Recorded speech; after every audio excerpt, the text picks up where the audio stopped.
simpelnya seperti yang saya katakan dari awal, cukup simpel bahwa hadirnya patung itu tidak ada permasalahan sama sekali. Apalagi berbicara di sana semua tokoh adat, semua kepemudaan di wilayah Bane ya, Bane cukup mengapresiasi dan terbuka lebar tangannya untuk menerima keberadaan patung tersebut. Isu yang dikonsumsi oleh masyarakat kota maupun Kabupaten Bima, itu khususnya kalangan aktivis dan kalangan ulama. Jadi yang pertama, kekhawatiran yang kemudian timbul adalah jika patung itu ada, maka proses kafirisasi yang kemudian akan menjadi satu alasan kenapa kemudian banyak orang menolak adanya patung tersebut. Sementara kalau kita tadi di dalam sisi ataupun pandangan hukumnya, setiap warga negara itu berhak ya untuk mendirikan ataupun membuat sebuah bangunan ataupun apa segala macamnya. Yang penting itu tidak bertentangan dengan hukum yang berlaku di negara Republik Indonesia ini. Jadi kalau misalnya patung itu dikait-kaitkan dengan persoalan agama, maka apa salahnya ketika seseorang memiliki kepercayaan kaitan dengan patung itu adalah Tuhannya dan itu diterima di negara Indonesia. Lalu apa salahnya ketika orang tersebut mendirikan tempat ataupun menciptakan Tuhannya itu sendiri gitu. Itu jadi sesuai dengan amanat konstitusi ya, kita harus saling menghargai apapun agama mereka, asalkan agama itu diakui di negara Indonesia ini ya. Itu yang pertama. Lalu yang kedua, kalau dilihat dari sisi hukum perdata, jadi patung itu didirikan di wilayah privasi seseorang, artinya itu hak milik pribadi. Walaupun lokasi daripada tempat dibuatnya patung itu berada di lokasi daerah pariwisata. Namun yang perlu diketahui bahwa di sana adalah tempat patung itu adalah milik pribadinya seseorang ya. Dan kebetulan orang itu ya memiliki keyakinan non muslim ya. Jadi itu kalau kita pandang dari sisi perdatanya. Kemudian kalau kita pandang dari sisi sosialnya, penerimaan sosialnya, jadi baru-baru kemarin ini itu masyarakat Tolot Tangga dan sekitarnya itu menerima adanya itu, karena memang itu menjadi salah satu daya tarik wisata untuk para wisatawan masuk ke daerah mereka begitu. Sehingga meningkatkan pendapatan suatu wilayah masyarakat di daerah tersebut. Berarti Anda tidak mempermasalahkan ya? Ya, kalau saya landasan saya itu yang kemudian saya ingin sampaikan, kalau misalnya kita merujuk pada keyakinan di dalam Islam juga lakum dinukum waliyadin, seperti itu bunyinya. Jadi untukmu agamamu, untukku agamaku. Jadi kalau kekhawatiran adanya patung itu menyesatkan umat Islam, tentu saja buat saya umat Islam itu ya, belum membaca ayat ini. Mungkin lebih kurang seperti itu yang saya sampaikan. Oke, dari dua pendapat yang kita gali, di mana sih ada ya Masalah patung dulu. Kakak senior ya. jadi antara Profesor Linas dan Profesor Lapu pada prinsipnya tidak mempermasalahkan kehadiran patung itu ya. Welcome saja. Yang Welcome masalah saja. itu kan kita yang buat. Kalau kita tidak permasalahkan, tidak ada masalah. Ya. Karena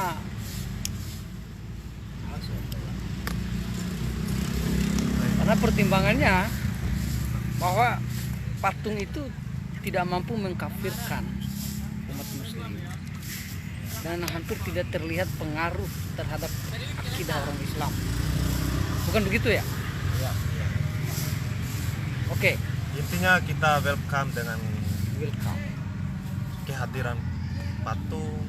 Kita terbuka luas untuk merayakan, untuk memeriahkan kemewahan, kemegahan yang berada di lokasi Pantai Bane. Oke, masih ada satu orang ini yang harus kita wawancara. Come on guys, Come on. come on guys. Senior. I waiting for you Terus bagikan. so long time you come here. Huh? Yes, I know. Oke, brother. langsung sebenarnya. Nah, orang lain ya. Ya, sekarang ini pakar hukum pidana ya, Mr. Furkan. Boleh langsung diwawancara Pak atau mau duduk dulu? Wawancara. Terkait masalah apa ini? Oke, ini masalah patung. Masalah patung yang menjadi polemik beberapa hari yang lalu. Jadi dua pendapat itu, mereka tidak mempersoalkan patung. Menurut mereka itu adalah bagian dari kebinekaan dan lakum dinukun waliyadin. Ini sama isu sara tadi. Bukan isu sara, pandangan secara akademik. Nah, sekarang menurut Saudara Furkan, dari mahasiswa Sekolah Tinggi Ilmu Hukum Muhammadiyah Bima, ya, terkait dengan polemik itu pandangannya, Bung? Pandangannya, kira-kira gimana? Ada mulai dari beberapa pendekatan. Oke.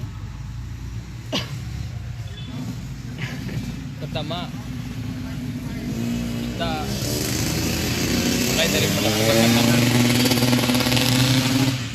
Kalau dalam pendekatan persoalan keberadaan patung merupakan sebuah hal yang kemudian melanggar, sehingga dalam hal ini masyarakat menginginkan bahwa keberadaan patung itu dihilangkan. Ya. Ada juga yang menerima itu. Berdasarkan pendekatan hukum. Sesi Anda sudah habis. Ini sesi saya lagi, Pak Iya. Pakar. Siap.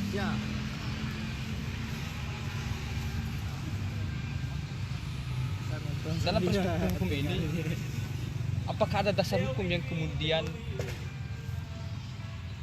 yang menentukan bahwa pembuatan patung itu tidak diizinkan atau diizinkan? Ya. Itu. Dalam perspektif hukum ini pendekatannya. Kalaupun semisal tidak diizinkan, apa yang kemudian dalam hal ini menjadi akibat dengan keberadaan patung yang tidak diizinkan itu? Itu. Kalau semisalnya diizinkan, apa yang kemudian dalam hal ini menjadi dampak dan akibat daripada keberadaan patung itu? Ya. Itu yang pertama. Kemudian yang kedua, kita menggunakan pendekatan sosial. Ya, pendekatan sosialnya bahwa berdasarkan beberapa berita di media sosial dunia maya bahwa keberadaan patung ini cukup menghebohkan. Banyak sekali masyarakat, khususnya masyarakat Bima, yang tidak menginginkan keberadaan patung itu. Pendekatan sosialnya. Dan alasannya ya tidak sesuai dengan keberadaan sosial dan kondisi sosial di wilayah sosial Bima. Itu alasannya. Akan tetapi berdasarkan kondisi sosial juga bahwa tidak bisa ngontaknya. Ya disaring aja lah kalau dianggap terlalu vulgar loh. Kira-kira apa? Atau sudah? cukup itu saja. Cukup itu aja. Jadi Jangan kemudian posisinya tolak atau bagaimana ini? Tolak. Tolak atau jangan. tolak atau tidak itu tergantung daripada jawaban kebanyakan Mada. Jawaban kebanyakan. Oke, kita minta pertegas saja. Tidak ada yang perlu kita khawatirkan. Ini hak Ini kebebasan dunia untuk sosial, Bang. berpendapat. Ini dunia maya. Ada nilai Oke, etika yang oke. kemudian mesti kita jaga. Aduh, Bapak senior ini kok sepi sekali. Ya kita coba cari nanti. Nah, sekarang dari 3 pendapat ini, maka untuk menentukan bagaimana pendapat yang sebenarnya, tentu publik yang akan menilai. Namun sebelum publik menilai, alangkah baiknya kita mendengar pendapat dari Profesor Masud. Iya. How you think, Mister? Oke. Terangkan soal apa? The fears, I don't agree about that. Don't agree. Oke, catat itu. Tidak setuju. Saya tidak sepakat. Oke. Pertama, mungkin telah disampaikan oleh kawan-kawan dengan dari beberapa sudut pandang kawan-kawan itu mungkin kalau di voting mungkin akan lebih banyak yang setuju. Oke. Nah, ya kalau pada wilayah kita pada kesempatan ini. Kalau saya begini, oke, saya akan bicara seluas-luasnya, sebebas-bebasnya saya, mengingat bahwa seperti analogi kawan-kawan itu, siapapun bisa membangun apa saja karena berbicara hak. Oke. Nah, maka saya akan berbicara seluas-luasnya, sebebas-bebasnya, Iya. karena saya memiliki hak. Oke. Tetapi pertama yang kemudian perlu saya sampaikan dalam konsep hak asasi manusia itu, hak, berbicara hak, seluas-luasnya hak yang kita miliki itu adalah terbatas dengan hak orang lain. Ya. Itu yang penting. Jadi tidak serta-merta ketika kita memiliki akses atau memiliki hak atas segala sesuatu itu kemudian kita bebas melakukan apa saja. Ya ada pertimbangan, baik itu pertimbangan sosial, pertimbangan berdasarkan agama maupun pertimbangan-pertimbangan lain. Nah, mungkin telah disampaikan dengan menggunakan beberapa pendekatan oleh kawan-kawan. Kalau saya begini sih, tergantung sungguh penafsiran kawan-kawan. Jadi hari ini kan kita hanya melihat persoalan ini sebagai sebuah polemik. Tidak ada kesimpulan yang pasti bahwa eksistensi patung ini sebagai tempat peribadatankah atau sebagai simbol agamakah? Nah, itu tidak ada kesimpulan yang pasti. Ya, cuman yang saya garis bawahi bahwa ada sikap yang kemudian perlu dan penting untuk ditata dan diperbaiki kembali.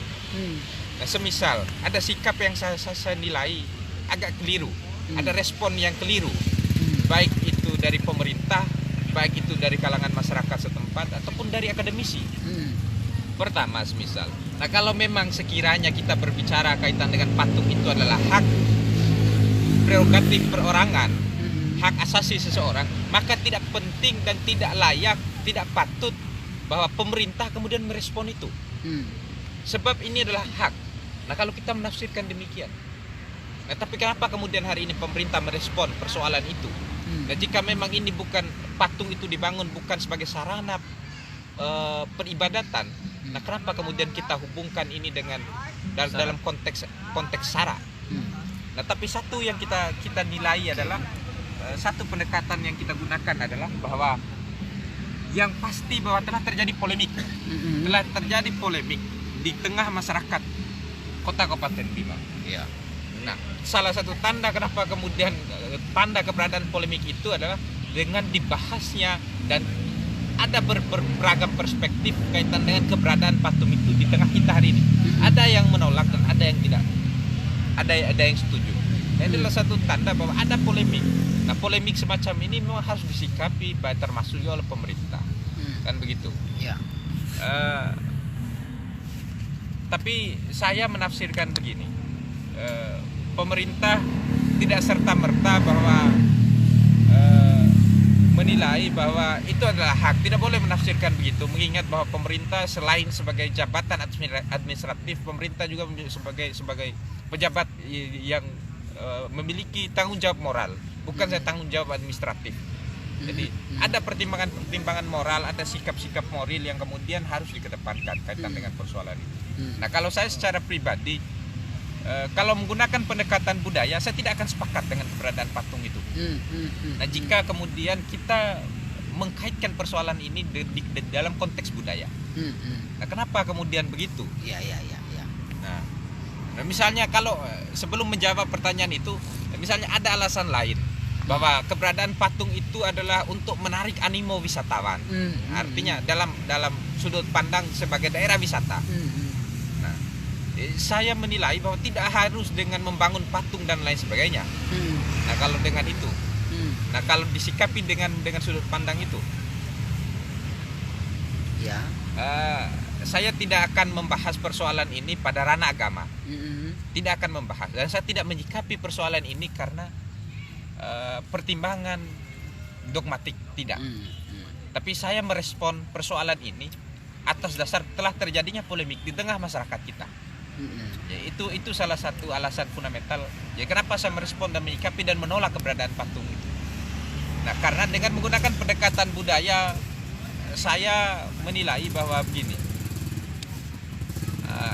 Ya, kita secara garis besar tahulah latar belakang, profil siapa pemilik lahan itu, dan begitu. Itu makanya yang perlu kemudian dijaga, Pak. Tidak, kita tidak harus menjaga. Maksudnya menjaga dalam Ah. hal pemenuhan unsur-unsur lain yang kemudian nantinya akan menjerat Menjerat siapa? berdasarkan perkataan. Itu yang kemudian mesti dijaga. Karena ini kan dunia maya. Ya, oke, begini. Dalam Ditakutkan- perspektif budaya, misalnya budaya tentang Jangan patung. dibawa ke nama-nama Ya, Nah, itu makanya itu budaya tentang patung. Nah, itu bukan budaya kita, satu pertama. Ya. Tetapi kita tidak menolak keberadaan budaya ketika ada suatu budaya di negara ini yang kemudian menggunakan patung-patung sebagai instrumen budaya. Semacam Bali. Kita sepakat Bali daerah yang indah, kemudian salah satu instrumen keindahan itu adalah patung, keberadaan patung. Dan kemudian tatanan daerahnya yang begitu bagus dan indah. Kita sepakat. Nah, artinya itu harus ada batasan wilayah, Pak. Kita kembali bahwa ini kopnya adalah Bima. Nah, itu masalah patung semacam ini ya bukan bagian dari budaya kita, kalau saya katakan gitu. Kalau ada yang mengatakan bahwa menggunakan pendekatan bahwa semacam bahwa kita pernah berdasarkan catatan sejarah bahwasannya ada peninggalan-peninggalan yang selaras dengan keberadaan hal-hal dan simbol-simbol semacam ini. Nah, kalau saya begini, perlu kembali kita kaji secara definitif kaitan dengan budaya. Apa sih itu budaya? Jadi begitu. Budaya itu adalah kebiasaan yang terus-menerus dan tidak dibatasi oleh kebiasaan lain. Nah, itu yang kemudian harus garis bawahi secara definitif. Nah, walaupun misalnya ada peninggalan sejarah, tetapi kemudian hari ini apakah ini bagian dari budaya kita? Saya katakan tidak. Kenapa kemudian begitu? Ya karena memang ini bukan menjadi kebiasaan yang terus-menerus dan tidak pernah saya dapati ada budaya semacam ini di tengah-tengah kita. Tidak saya dapati sebagai sebuah budaya, sebagai sebuah kebiasaan yang terus-menerus dan sampai hari ini kemudian terjaga dan terawat. Justru yang kita temukan apa? Penolakan, pro kontra. Nah, ini kan salah satu bentuk penolakan bahwa tidak ada budaya semacam itu di tengah kita. Nah, kemudian kalau dalam pendekatan hukum yang kawan-kawan gunakan itu dianggap sebagai dengan dianggap sebagai hal yang wajar karena berbicara hak. Kembali seperti yang saya sampaikan tadi, berbicara hak itu kalau kita kembali ke dasar secara konstituen, kita harus menafsirkan kembali